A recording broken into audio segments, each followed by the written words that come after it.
ಎಲ್ಲ ಮಾಧ್ಯಮದವರು ನಾನು ಕೇಳ್ಕೊಳ್ಳೋದೇನಂದ್ರೆ ಹೆಣ್ಣು ಮಕ್ಕಳ ಒಂದು ಮುಖ ಮಾತ್ರ ತೋರಿಸಬೇಡಿ ಸರ್.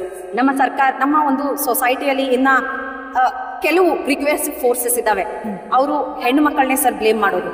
ಇದು ನಿಮ್ ತಪ್ಪಲ್ಲ, ಇದು ಆ ಒಂದು ಸೆಕ್ಷುವಲ್ ಸೀರಿಯಲ್ ಅಫೆಂಡರ್, ಆ ಒಂದು ಕಾಮುಕ ರಾಕ್ಷಸನ ತಪ್ಪು. ನೀವ್ ಹೆದರ್ಕೋಬೇಡಿ ಅಂತ ಸಮಾಜದ ಪ್ರತಿಯೊಂದು ಒಬ್ರು ಮಾತಾಡಿದ್ರೆ ಎಲ್ಲ ಹೆಣ್ಮಕ್ಳು ಆಚೆ ಬರ್ತಾರೆ.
ಇಲ್ಲಿ ಎಲ್ಲರೂ ಒಂದೇ.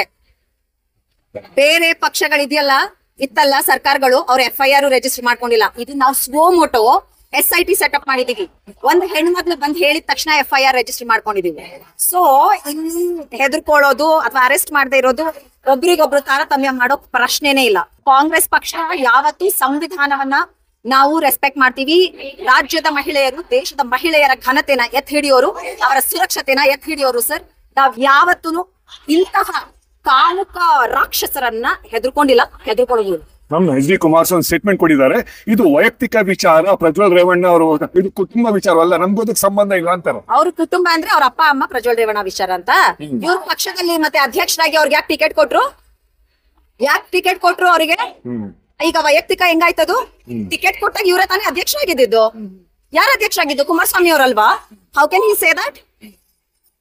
ವೈಯಕ್ತಿಕ ಇವರ ಒಂದು ಪಕ್ಷದಿಂದ ಟಿಕೆಟ್ ತಗೊಂಡು ಈ ಹಿಂದೆ MP ಆಗಿದ್ದವರು, ಆ ಸಮಯದಲ್ಲೇ ಇಂತಹ ಕೃತ್ಯಗಳನ್ನ ಮಾಡಿರೋರು, ಈ ಸಲ ಕೂಡ ಇವರ ಅಧ್ಯಕ್ಷತೆಯಲ್ಲಿ ಒಂದು ಟಿಕೆಟ್ ತಗೊಂಡಿರೋರು ವೈಯಕ್ತಿಕ ನನಗೂ ಅವ್ರಿಗೂ ಸಂಬಂಧ ಇಲ್ಲ ಅಂತ ಕೈ ತೊಳ್ಕೊಂಡ್ಬಿಡದ? ಇದನ್ನ ನಾಯಕತ್ವ ಅಂತಾರ? Appreciate power TV. ಆದ್ರೆ ಎಲ್ಲ ಮಾಧ್ಯಮದವರು ನಾನು ಕೇಳ್ಕೊಳ್ಳೋದೇನಂದ್ರೆ ಹೆಣ್ಣು ಮಕ್ಕಳ ಒಂದು ಮುಖ ಮಾತ್ರ ತೋರಿಸಬೇಡಿ ಸರ್. ನಮ್ಮ ಸರ್ಕಾರ, ನಮ್ಮ ಒಂದು ಸೊಸೈಟಿಯಲ್ಲಿ ಇನ್ನ ಕೆಲವು ರಿಗ್ರೆಸಿವ್ ಫೋರ್ಸಸ್ ಇದಾವೆ, ಅವರು ಹೆಣ್ಣು ಮಕ್ಕಳನ್ನೇ ಸರ್ ಬ್ಲೇಮ್ ಮಾಡೋದು. ದಯವಿಟ್ಟು ಅವರ ಜೀವನದ ಪ್ರಶ್ನೆ ಇದು. ದಯವಿಟ್ಟು ಅವರ ಮುಖಗಳನ್ನ ಮಾಧ್ಯಮದವರಾಗ್ಬೋದು, ಜನಗಳಾಗ್ಬೋದು, ಸೋಷಿಯಲ್ ಮೀಡಿಯಾಲಾಗ್ಬೋದು, ಪ್ಲೀಸ್ ಶೇರ್ ಮಾಡಬೇಡಿ. It's very important. ಒಂದೊಂದು ಹೆಣ್ಣು ಮಕ್ಕಳ ಜೀವನ ಮುಖ್ಯ. Is that even a question? Sir, ಹೆಣ್ಣು ಮಕ್ಳು ಹೆದರ್ಕೊಳ್ಳೋದು ಸರ್, ಬಂದು ಕೊಡ್ಬೇಕನ್ನ ಅವರು ಬೇಕಾದ್ರೆ ಬಂದು ಕಂಪ್ಲೇಂಟ್ ಕೊಡ್ತಾರೆ ಸರ್. ಆದ್ರೆ ವೈಯಕ್ತಿಕವಾಗಿ ಆಗೋ ತೊಂದರೆಗಳಿದೆಯಲ್ಲ ಈ ಸಮಾಜದಲ್ಲಿ, ಅದು ಮುಖ್ಯ ಕಾರಣಗಳಾಗತ್ತೆ.